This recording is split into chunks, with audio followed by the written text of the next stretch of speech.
Hi, everyone, and welcome back to Create and Consume, a podcast about what we make, watch, and buy in the era of digital content. I'm your host, Austen Tosone. As you probably all know by now, I have been a content creator since 2012, and I've been self employed for the last 3 years.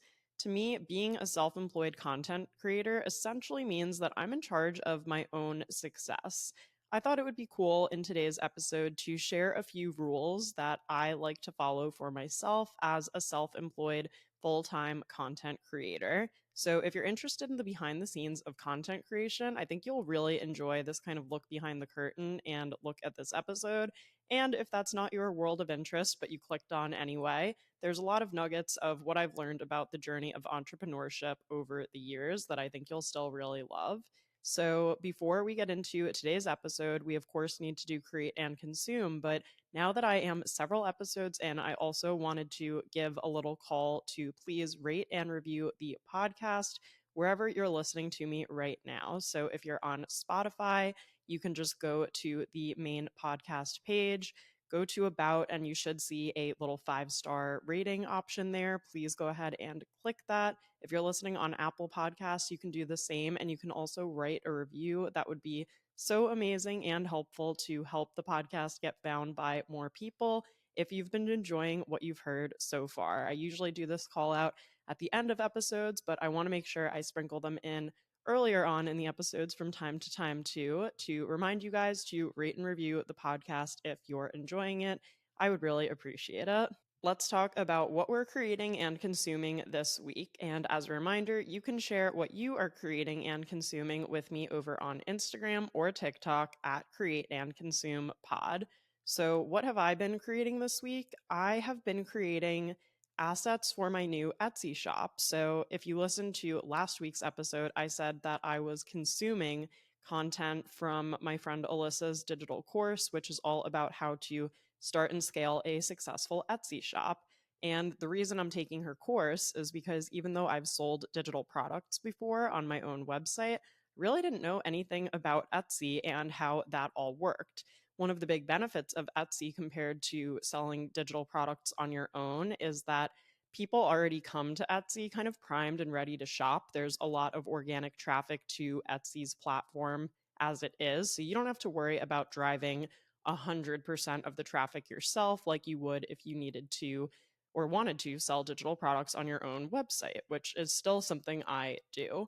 So, my Etsy shop, though, is going to be more specifically for brides and people planning weddings because last year when I was getting married, I made so many of my own like templates and spreadsheets and things like that that I really wanted to kind of revisit, make better, and package and sell on Etsy. So, more news to come on that soon. I'm hoping to launch the shop later this summer. So I will definitely keep you posted, but I have created my first two digital products.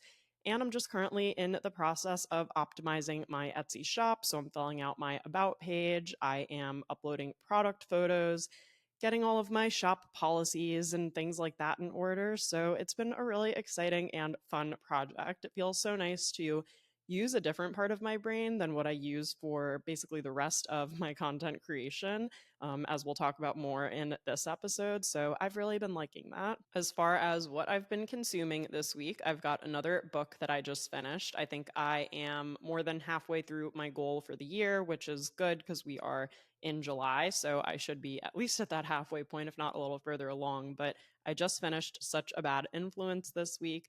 This book is actually written by a friend of mine, Olivia Mentor. She and I first met in New York City several years ago when we were both living and working here. She was writing for Bustle at the time, and I had just moved to the city after college. I was working at Nylon. So I have just been following her work forever. She lives in upstate New York now, and this was her debut novel. She's also the co-host of the Bad on Paper podcast, which is one of my personal favorite podcasts to listen to each week.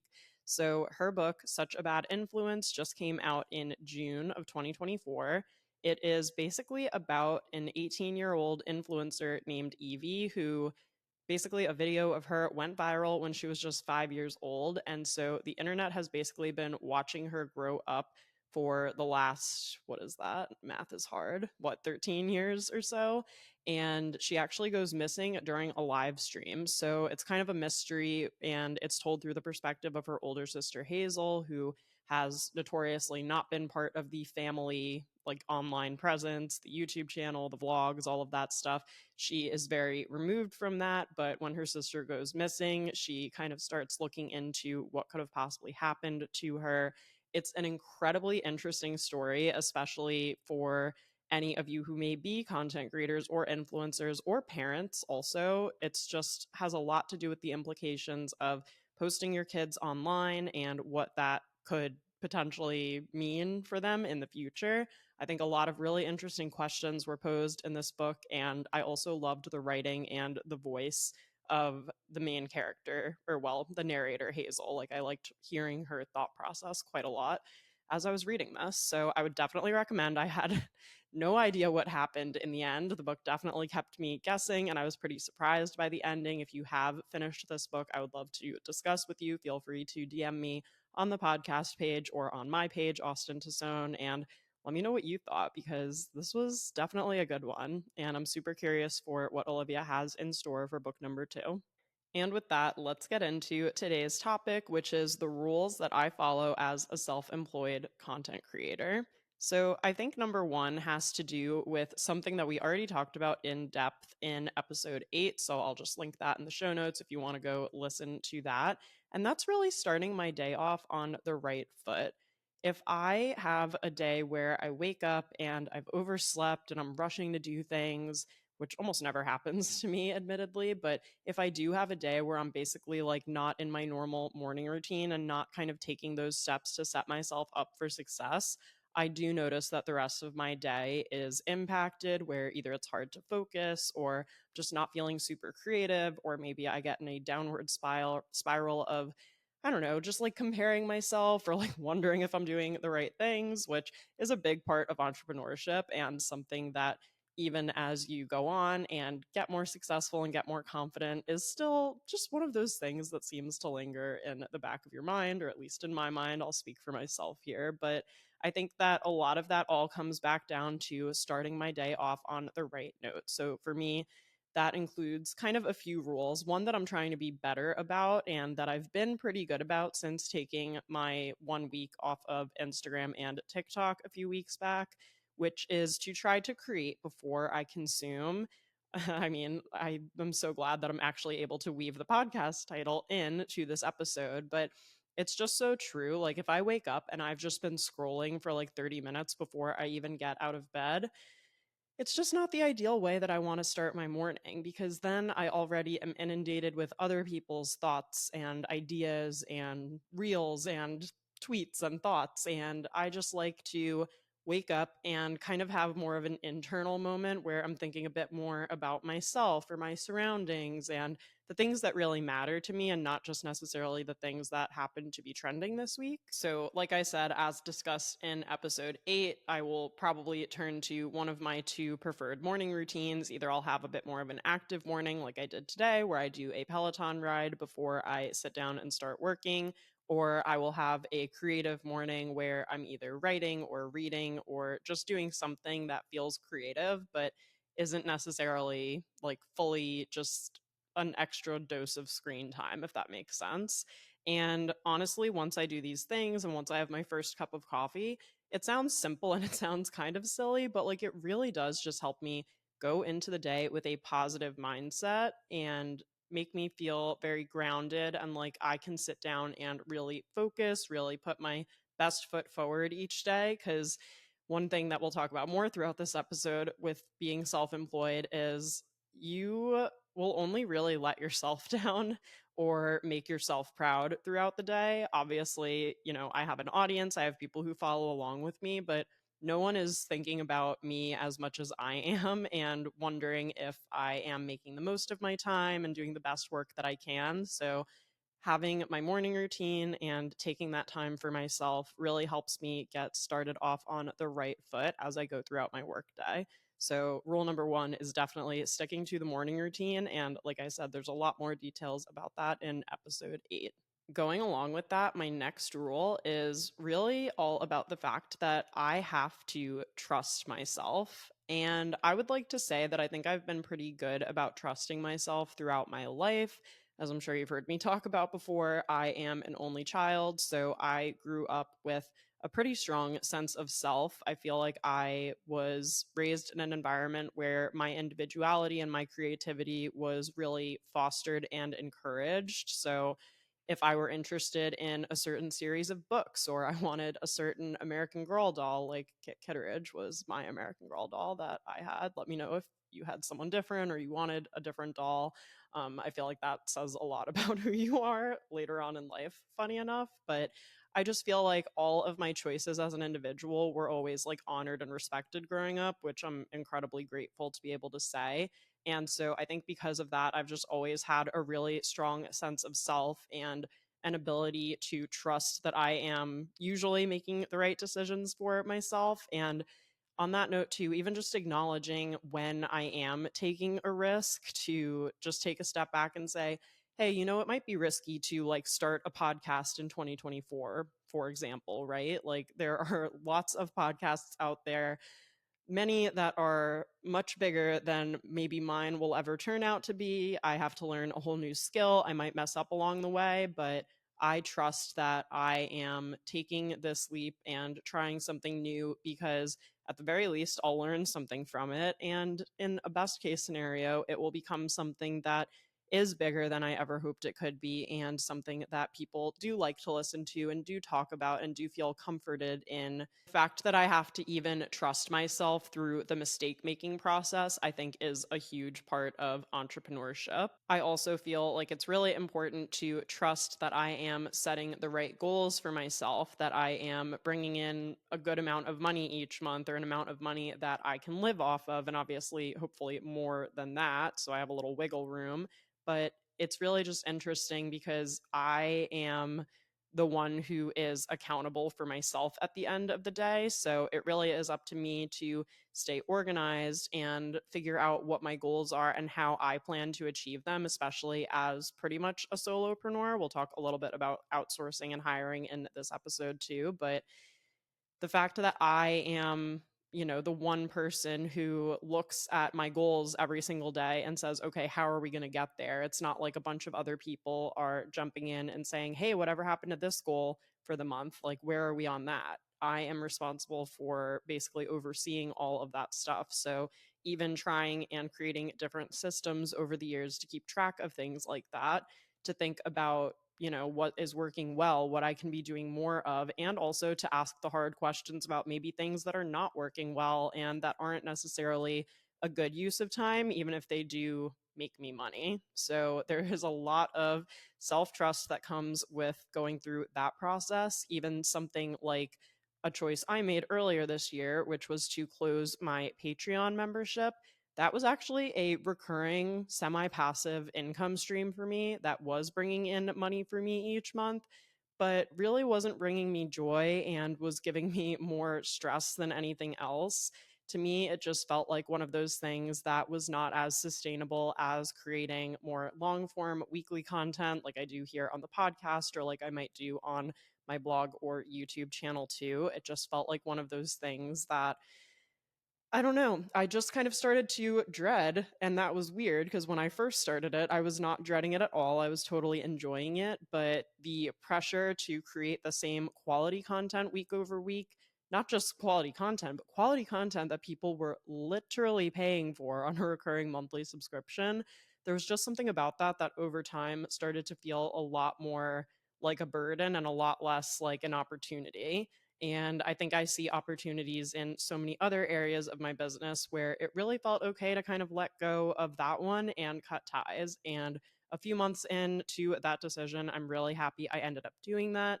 If you want to hear more about that choice, though, I do actually have a whole YouTube video where I talk about my decision to close my Patreon. So I will link that in the show notes if you're curious. I think another big part of trusting myself as a content creator is when brands are involved, figuring out what opportunities are worth pursuing and what opportunities are maybe not worth pursuing is something that I've gotten a lot better at over the years. I am a lot quicker to either say yes to things or say no to things based on how the brand is speaking to me, how much I think they value my point of view and my experience, how much freedom they're planning to give me on any paid partnership that we might be going down together. That is one place where I think my gut really comes into play to say something seems fishy about this or something doesn't feel right about this, and to trust in that, even if it means saying no to money, which is not easy to do when you are self employed and the goal is to make money and ideally make more than you could be able to make in a 9 to 5 job because you're the one who is holding all of the cards and making all of those decisions. And I also think that my gut helps me think about whether or not there are things that I want to post and share, whether or not it feels like the right time to jump in and comment on certain issues or pop culture things that are going on and add my voice to it if I feel like it's going to be productive or I feel like I do have something to say. And also to think about when might not be the right time to share certain things and kind of think about how much of myself I even want to share online, because I do think I share a good amount of my personality and my life online, but it certainly is not everything, nor will it ever be everything.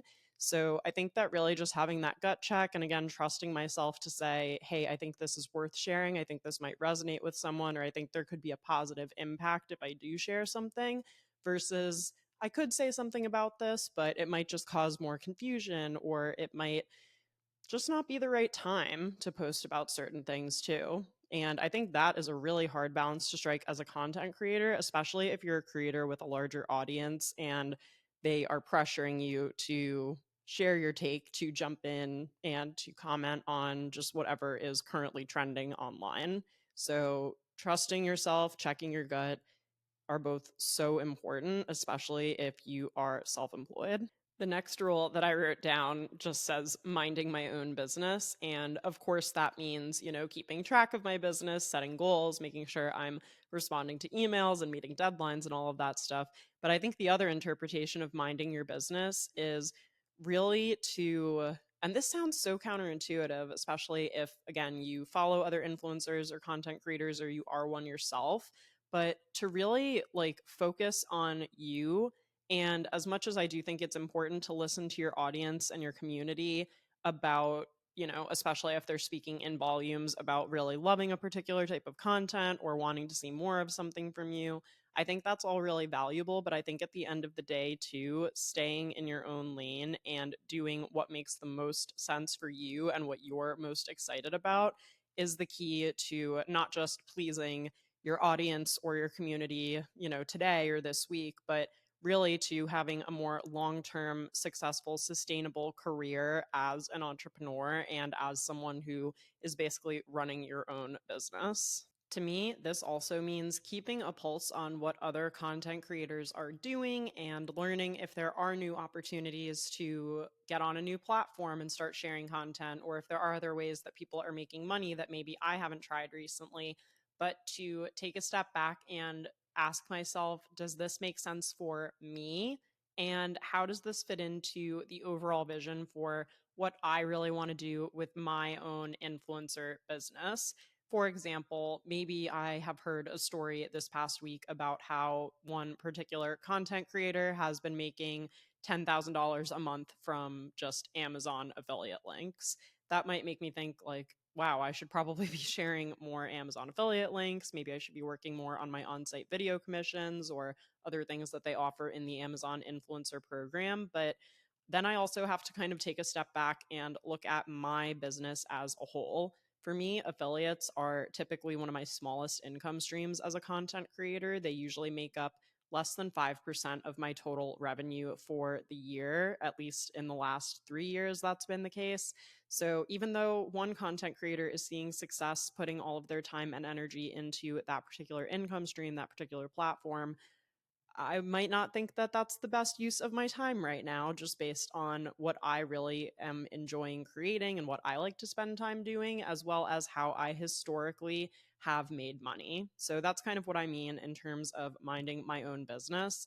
Just asking myself the questions, not getting too excited or too caught up in what other people are doing, but looking at what works for me and what makes sense for my business. On that note, something else that is a rule that I try to follow, and that's something that I think just is important in life in general, is I really like to learn how to do things myself first. I just like to learn and understand how things work and how things get done, especially if I feel like it's something that is a little bit outside of my comfort zone that I could maybe benefit from learning about. And if I ever want or need to outsource things later on in my business, I could. But I just think it's nice to know how every part of the business works. It kind of reminds me a little bit of that show Undercover Boss, where, CEOs will go and, let's say, for example, it's the CEO of McDonald's, and then they actually send him to go work at a McDonald's for like 3 days. And he's like, oh my goodness, I could be so much better about this, this, and that. I could change these policies. I could make sure that employees have longer breaks, better break rooms, access to more healthcare, and things like that. And they really don't know until they're in the trenches actually doing all of it. Obviously, I'm not running a company on the scale of something like a McDonald's, but I even like to know and kind of understand the different quote unquote departments of how a content creation company would work. For my business, that includes things like the actual creative, so scripting, editing, writing, uploading, all of the kind of production aspects of creating content, community engagement and management, social media management.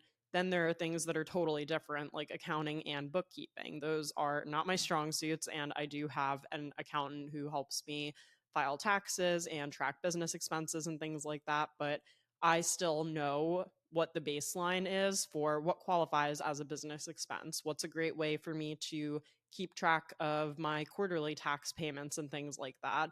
Those are all still things that in an ideal world I'm not actually touching, and I have a designated person on my team to do those things for me. But I do think it's really important that I know how to do them myself, just so I have a baseline understanding of all of those different areas, even if I'm not an expert in them. And also, if there's ever a week where, for example, Sean, my video editor who edits all of my YouTube content, what if he's just out sick one week and I have to edit that week's video? It's not going to be as good as if he did it, but at least I know the basics of video editing. I know how to make it look and sound pretty decent, even if it's not going to be perfect.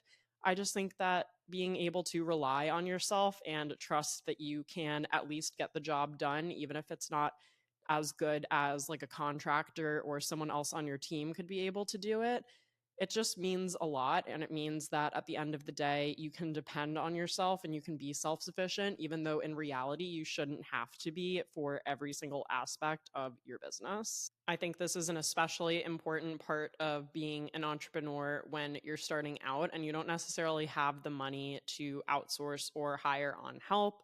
Even understanding how to take your own photo, right, with a self timer, and maybe you've got a ring light and stuff. Of course, it's not going to be 100% perfect, but even if you get practice in for how to take photos, you might learn that they are something that you actually like doing and something that you can manage doing on your own and that you can learn new skills at and hone over the years. But for me, for example, photo editing and video editing are things that in theory I know how to do, but they're just not my favorite. And I know that I'm not as good as a lot of other people out there who do it professionally and who are really passionate about it and have a lot more experience in it than I do. And then there are things I've taught myself over the years that I actually do really enjoy doing, like organizing and planning my weeks, creating like my Notion templates and systems, even SEO for my blog. I started out that process because I thought it was a means to an end to help me get more traffic and make more money. But I also really just enjoy the SEO process. I enjoy the challenge of finding a good keyword, seeing if I can actually rank for it, evaluating my competition, and the satisfaction that I get, a couple months later when those posts actually do start ranking on Google, because I can see my work that I put in actually paid off later on. So that's something that I was just kind of learning out of necessity to begin with, but I actually really did enjoy doing. So you never know what skills you're going to really enjoy and what doors that could open for you as you continue to grow your business. Similarly, on the note of outsourcing or hiring contractors onto your team, I think my general rule for this is I won't hire or outsource unless I've learned how to do whatever that thing is myself. Like I just explained, I think that's important. If a contractor ever isn't available for some reason and you still need to get something done. And I also like to hire contractors for areas of my business where I'm already making money so that I'm not worried about how I'm going to get them paid each week. I already have money coming in a certain area of my business that, in a sense, I'm reinvesting into my business by hiring out a contractor to help lessen my workload.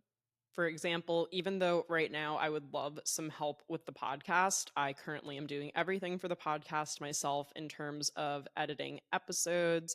I'm recording at home. I bought my own mic. I have my own software here, Riverside, where I'm recording.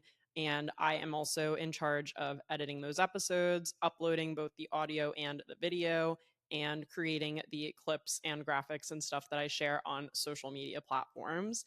Now, if I were to take a step back and look at the whole process of creating a podcast episode, the two things that I don't think I could replace myself from doing in terms of the creation of this podcast are planning and scripting the episodes and actually recording the episodes like I'm doing right now. But to me, pretty much everything else is something I could ultimately outsource. I could outsource video editing, uploading, scheduling, and even the creation of the social media assets to help promote the podcast and get the word out there. However, I'm only 11 episodes into this podcast right now, if we're counting this one as the 11th. So far, I've made a grand total of $0 from doing the podcast, and that's completely okay. It's something new that I'm doing, and it's something that I'm building starting from zero, right? Like zero listeners, zero subscribers from the time I published the first episode. So I'm growing slowly and steadily from there. It probably doesn't make the most sense for me to invest in the podcast right now because I'm not making any money from it. Now, when I look at something like my YouTube channel, because right now I pretty much make consistent money each month from the YouTube Partner Program, I feel comfortable outsourcing video editing because I am making more than enough each month from the YouTube Partner Program to pay my video editor. So I'm not surprised when I get my bill at the end of the month for video editing services because I get billed hourly and I know about how many hours a month it'll take Sean to edit all of my videos if I'm uploading one a week like usual. And I'm also not surprised when I get my YouTube ad payout each month too, because that is usually around the same amount of money each month, unless I had a video go viral or unless I took a break for some reason and maybe had lower ad revenue.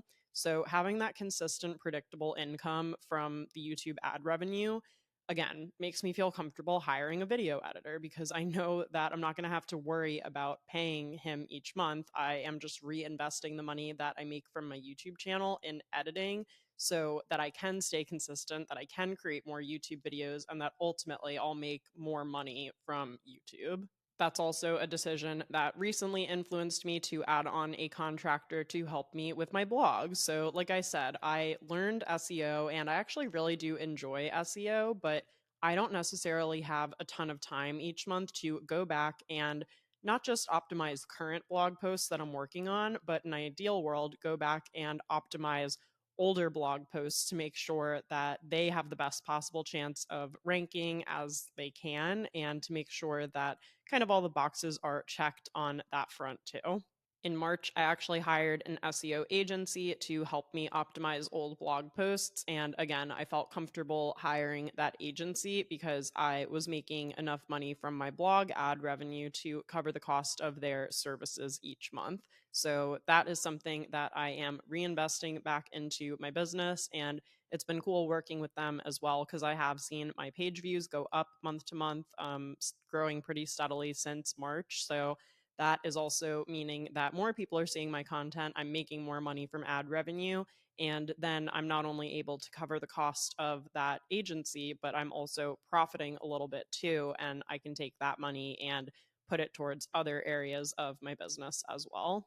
I would also say, as a tip for any entrepreneurs or content creators out there who do want to hire help but can't really afford to do it on a consistent basis, or maybe don't even have a need for it on a consistent basis, is you could always hire help for a specific amount of time or to help with a specific project. So, for example, if you're planning to take 2 months off from content creation, you could hire a virtual assistant to schedule content for you on your behalf and do a little bit of engagement while you're away. And that way you can take a break if you want to. You kind of know that you're not ditching your community, that you already had some content scheduled and created in advance so that they're not missing anything as you upload things. And you can just do it in that time where maybe you are a new mom and you're taking some time off for maternity leave, or maybe you are backpacking around the world or going on the Amazing Race. I mean, that would be kind of iconic too. So you just want to think about instances where maybe you can hire someone for like a set period of time. That way, it's not a recurring expense that you need to worry about. Another time that I decided to hire a virtual assistant was just during the launch of my digital course. It was the first time I was launching a digital course. I really just wanted some help with people who were joining the live webinars. I wanted there to be an additional moderator there with me. I needed help with scheduling out all of the email marketing that was going along with the course launch and things like that. So I hired on a virtual assistant and I said, hey, I really just need you like 5 hours a week for the next 8 weeks. Is that something you're interested in? So it was a paid project. Obviously, she got paid her rate and everything and was able to help me out just for a few hours a week. But that was kind of something where I had put aside some money to say, yeah, I want to put some money behind this launch because I think it will help get the word out there. So I invested in some softwares that I ended up using, like the webinar tool. I invested in help in the form of that contractor, and I was able to make money from my digital course launch. So, in that sense, it was money well spent. And because it wasn't coming from a recurring source of revenue, because right now my digital course is only available when I live launch it, although I may switch to an evergreen model at some point. It just made sense to hire someone for that set amount of time. So, those are some rules that I follow in terms of outsourcing and contractors. Another rule that I follow is a pretty simple one and kind of ties into a lot of what we've talked about throughout this episode, but it's basically to be both a good employee as well as a good boss. And basically, that just means being reasonable with myself and my work schedule. I don't set unrealistic goals that I know I'm not going to achieve and beat myself up over not achieving them later on. Part of me being a good boss is to set goals that I kind of set from the employee mindset and then review those goals with a bit of a boss mindset to say, is this something I can realistically accomplish? Will I need to outsource or hire help in any of these areas? Will this timeline make sense for when I want to get things done, and be reasonable with myself so that I'm not setting myself up for disappointment or running into a situation where I'm not setting the right goals or the goals that make the most sense for me. I typically follow the SMART criteria when setting goals. Of course, I'm going to forget the acronym right now, but it's something about realistic, achievable, measurable, time bound. I can't remember what the S is right now. Probably specific, if I'm remembering correctly.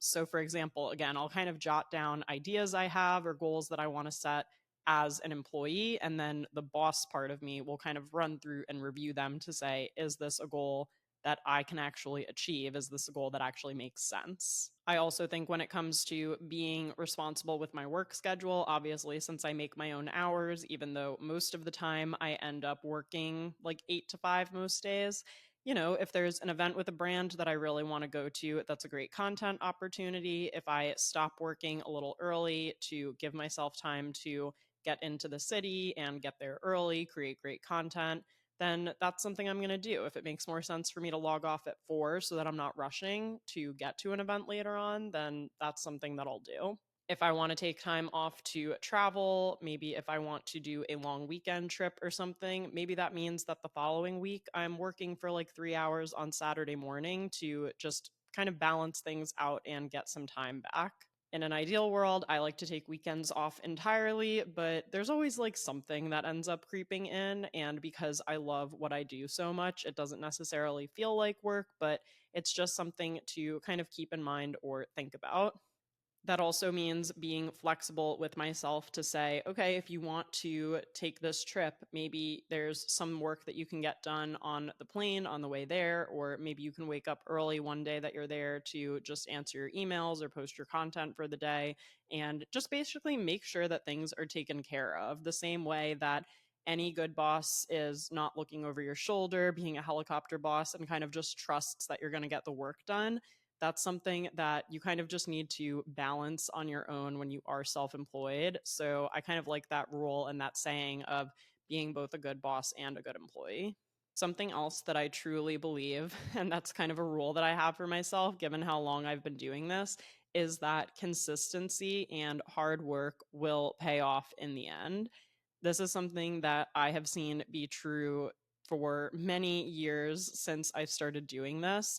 And I think that it really is important, especially for anyone who has maybe had a long journey with entrepreneurship or who's been working at this for like 5 or more years, to just remember that just because someone blows up overnight doesn't necessarily mean that they're going to have a long lasting career in content creation because of a few viral videos. And I think that it can be a great launch pad if you do suddenly gain an audience overnight, and that you're smart about how you continue to kind of build your brand and talk to that community. But I have been growing slowly and steadily for over a decade.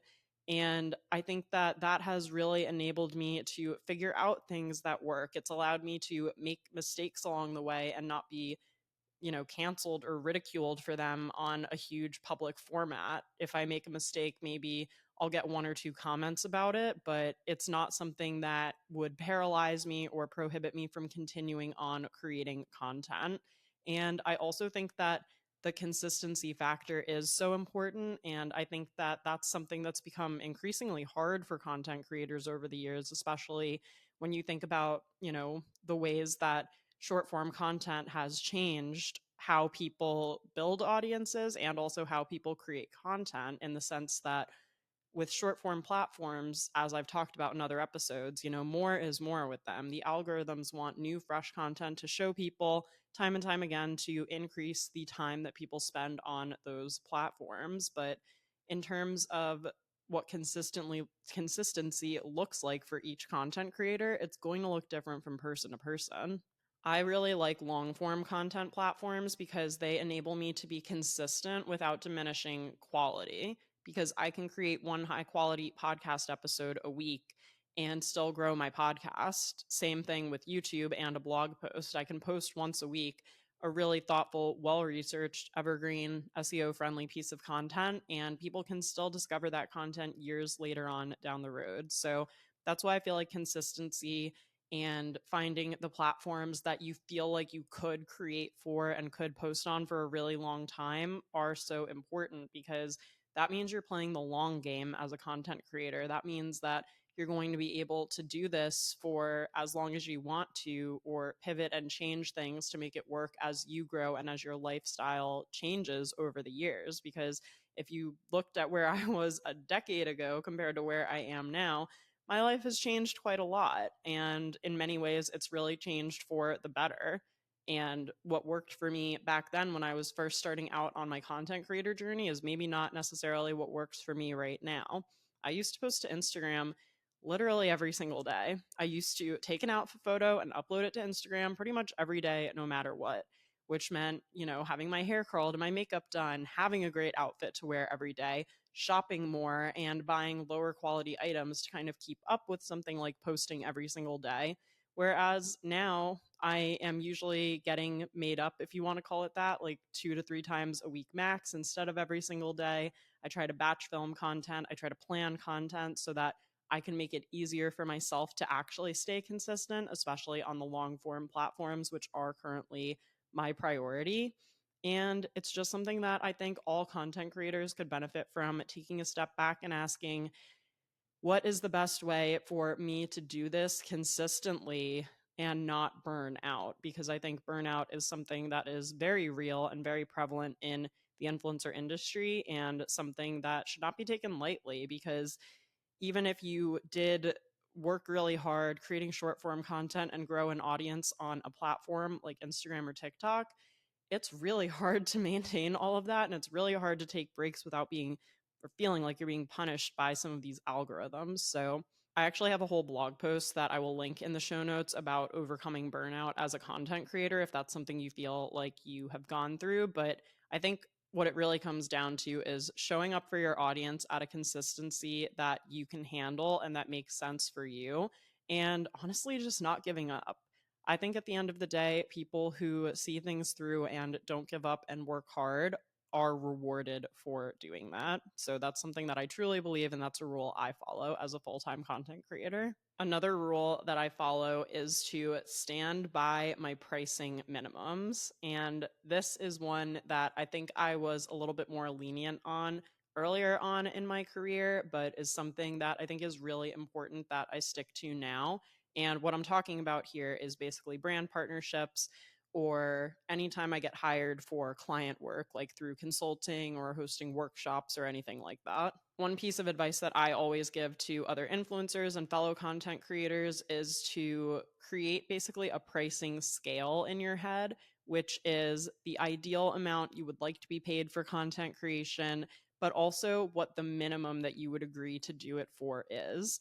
And I think it's important to have this kind of flexibility, especially now when there's so much competition with brands. They all want to work with content creators. There is a huge influx of content creators that they could work with.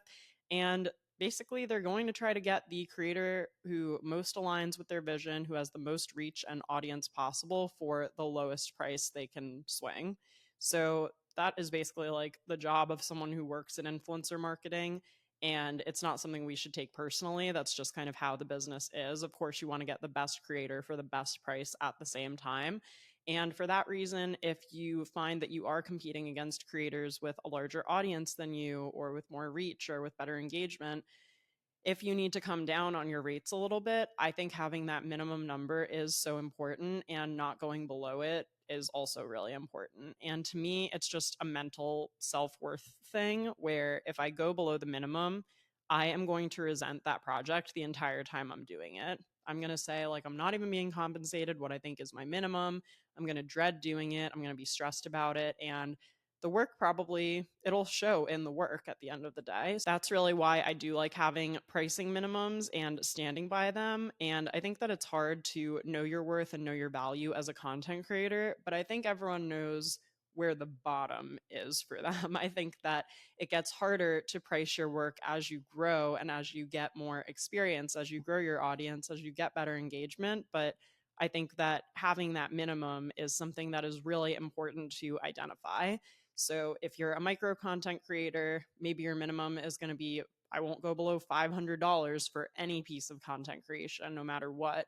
Or maybe if you're a bigger content creator, your minimum is like $5,000. I have no idea. So having whatever your minimum is will make it much easier to field inbound brand requests and have a better sense of whether it's an immediate yes or an immediate no, which I think is the best way to have a gut check on what those brand partnerships could turn into and how much you are going to be valued as a partner in that content creation process and in that collaboration. I think as a content creator and as a business owner, this also means just doing your research, asking around, testing the market, getting a sense of what other content creators who are similar to you might be charging. And there's so much more information out in the world about this now than there ever has been. So, really just going out there and getting a sense of what are other people's minimums, and not that there's maximum really, but what would people what's the lowest number someone would do a brand deal for, and what is the ideal that they actually feel like they should be compensated based on their audience size and their experience and so on. Another thing that's helped me set pricing minimums, especially when it comes to something like my one-on-one consulting, is to create other free resources that can still help people. If someone is a newer creator and maybe isn't ready to invest in something like one-on-one consulting yet, but they still need help, that's where all of my free resources are things that I love to point people towards and have on hand, because sometimes, if not all the time, it does help them with whatever problem they're having. If someone wants to know how to price their content, I can send them my pricing guide on YouTube. And that might answer like 95% of the questions that they have. And then that person feels like they still got the answer they needed. They got to know, like, and trust me a little bit better through that piece of long form content that they got to watch for free. And that maybe in the future, if they ever do have questions, they're more likely to come back to me and actually hire me for one on one consulting, because maybe they'll have more money and resources to put towards that more specified advice in the future, especially knowing that I was able to at least help them get from, if not point A to B, maybe point A to point 5B, whatever, you know what I'm trying to say, that I'm still able to help them get a step forward and get something done, even if I'm not personally spending an hour of my time sitting and coaching them and looking through their content. So for me, having those free resources around to send to people, I also have my free guide, the Influencer Launchpad. I recently created 2 other freebies for my audience too.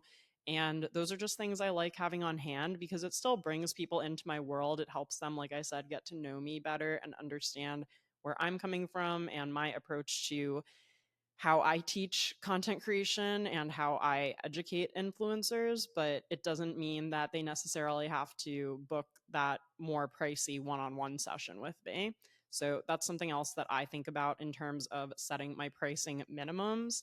And another thing is honestly setting up passive income streams and then working backwards based on whatever your monthly income goal is. So if you do this part time and you decide that you want to be ideally making like $2,000 a month as a micro influencer, work backwards based on your income streams. Are there any income streams that you can see are ones that have recurring, repeatable revenue, something like the YouTube partner program or like blog ad revenue that are a little bit more reliable and consistent?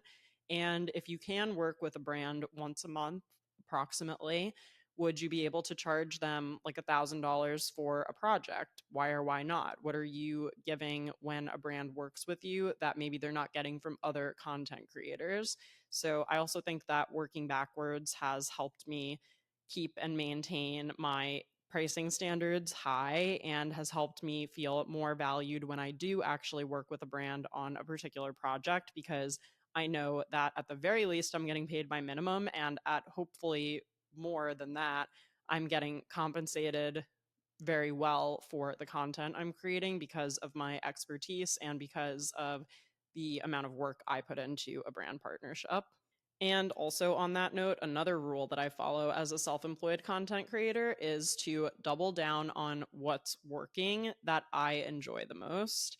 And I think that for me, this just means taking a look at, in terms of things like content type, yes, in terms of income too, but even in terms of the medium of content that you're creating, thinking about what you enjoy doing the most and what people are responding to the most and getting the most excited about, and finding ways to do more things just like it. For example, when I created my first digital product a few years ago, I loved that people could buy it. It was a low cost resource that could help them do something or accomplish a goal as an influencer or content creator. So I started creating more low cost digital products like that and ultimately created my digital course. This worked out well because I loved having these products that basically became passive income. If anyone ever came across them, they could purchase them, and it didn't require, again, like me spending one on one time with people. And it became a lot more scalable and something that was able to help many more creators. So when I saw the success of my first digital product, I went on and created more just like it. And now, as a result, my digital product revenue has grown over the years. I also have really enjoyed kind of doing little content audits, going back and looking through maybe even like the last 6 months or year of content that I've created on any of my social media platforms and asking myself, like, what were the top 5 videos from the last 12 months. You can define top performing however you'd like. Maybe that means the most views or the most shared, or maybe a piece of content of yours even got picked up by a news outlet. But just going back and looking at what were like the top 10 pieces of content that you published in the last year, and are there things that you really enjoyed creating that got a lot of views that you could see yourself making more similar content to in the future. Doing a content audit like this last year actually inspired me because I saw that my Met Gala content had performed really well in 2023. So I created more Met Gala content this year in 2024 and actually gained about 3,000 Instagram followers from the reels I created about the Met Gala. I have a video where I talk about that more on YouTube, kind of like a case study that I'll link in the show notes in case you want to learn more about exactly what I think about those videos did particularly well. Again, I think doing that content audit to say, well, what was working best for me? Oh, this piece of content really performed well. People were talking about whatever in the comments. This is something that I could recreate or that I could put a different angle on or answer a different question about to continue to build that momentum. Because once you have that momentum, building on it is going to be the best way to accelerate your growth and accelerate your reach versus trying to come up with brand new content ideas that you don't really have any data on or you're not sure if are going to work or not. So that's just something that has really helped shift my perspective to say I don't necessarily have to reinvent the wheel all the time. If people always come to my YouTube channel looking for advice about Pinterest, then I should be making more Pinterest videos.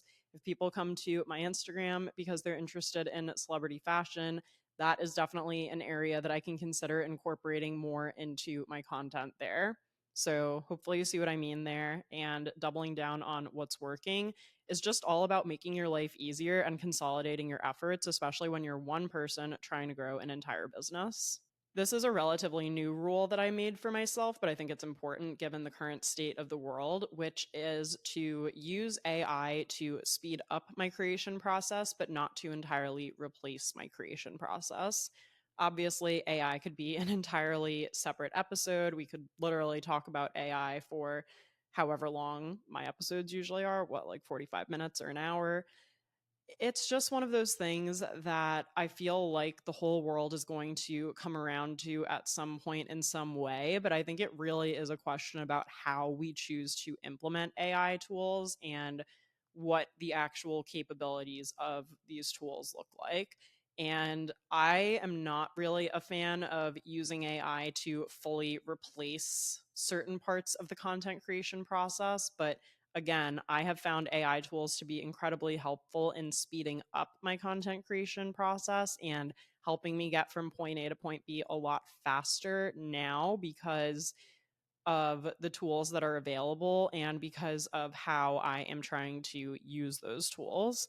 So that is just something that I want to keep in mind and be cognizant of as a content creator.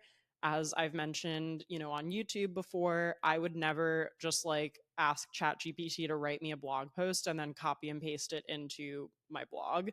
That doesn't make any sense. It's not going to sound like me. It's not going to be in my voice. It's not going to have keyword research integrated through it in a thoughtful way. It might just be pulling data that's not accurate or information that's not correct. So there is a lot of work that still needs to be done, even if you get an outline or a first draft of something from an AI software. And I think that there are much more methodical and smart ways to use AI tools that actually will help you and give you skills to utilize tools like this and be able to be an early adopter of these platforms and get things done faster.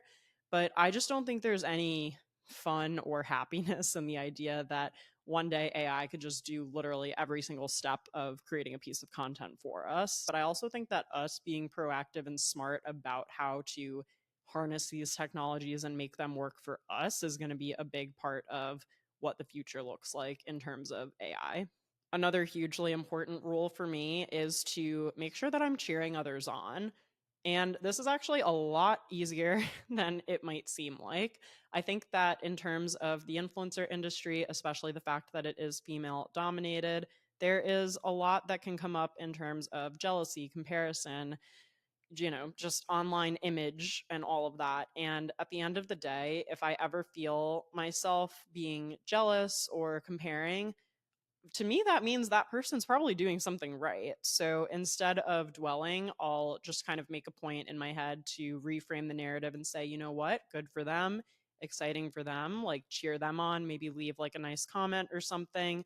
And I just feel like we this is the one industry where women make more and women dominate the field. So we need to tread carefully and just make sure that we keep this place a happy and supportive industry for people to work in.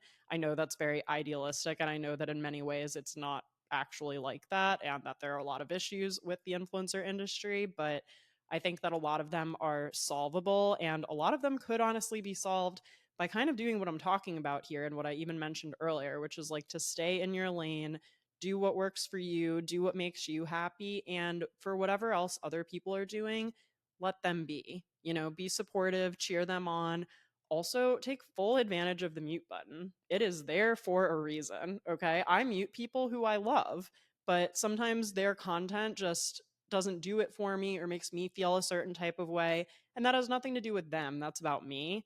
And that's why, again, like I said, the mute button is there for a reason. You don't have to make it into a thing. You can kind of just do it privately, do whatever you need to do for your own mental health and sanity.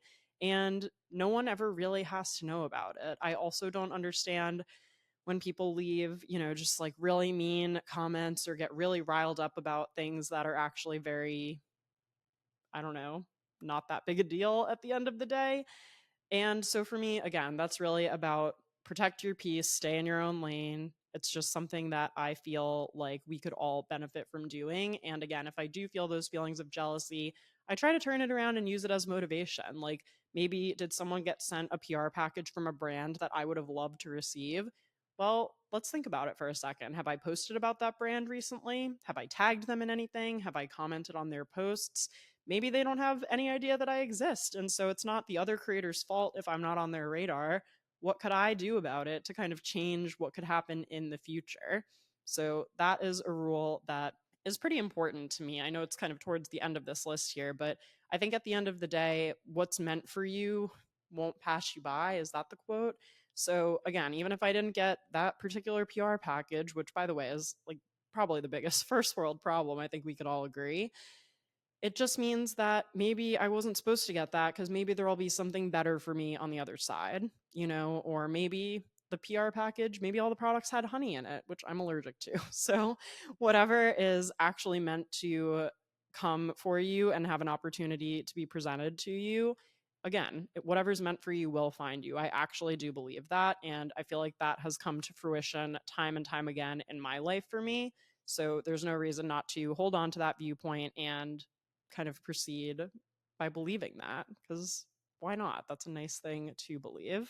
And my last rule is that the rules can change if they need to. These are really just guideposts for me and things to kind of help me, almost like my core company values or pillars, because I am a business owner who owns an LLC, but I guess I'm not functioning in a traditional office environment where you would walk by, the refrigerator to get your pamplemousse LaCroix from the fridge and see a sign on the wall of like our company values or like our company mission.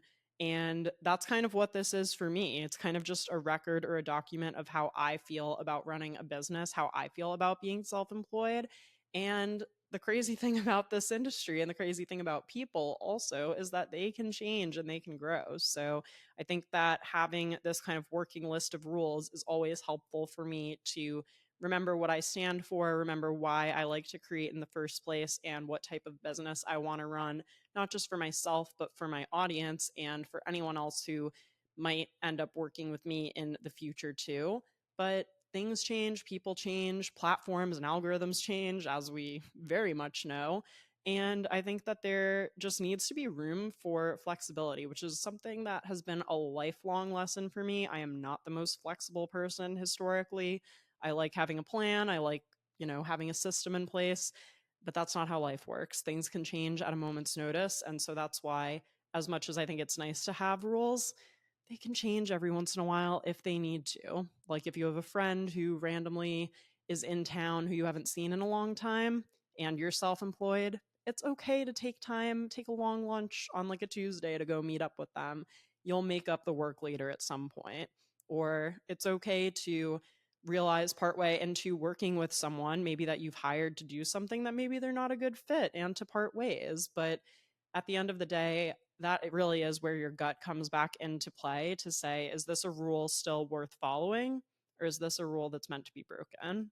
So I think that having this list, like I said, as kind of a working draft and something that I'm always kind of looking to adjust and to make more aligned with the kind of company that I want to run and the kind of creator that I want to be in the future is really important. That just about wraps it up, guys. Thank you so much for listening to today's episode. Please let me know what you thought. You can leave comments and DMs, or you can even email me. It's createandconsumepodcast@gmail.com. Would love to hear from you. And as a reminder, you can support Create and Consume for free by doing any of the following. You can leave us Apple and Spotify ratings and reviews. You can like, subscribe, and hit the notification bell if you're watching me over on YouTube. You can follow along at Create and Consume Pod on Instagram and TikTok. You could send this episode to a friend who might enjoy it. And of course, don't forget to check out createandconsumepodcast.com for episode recaps and more. Thanks again for listening, and I'll talk to you soon.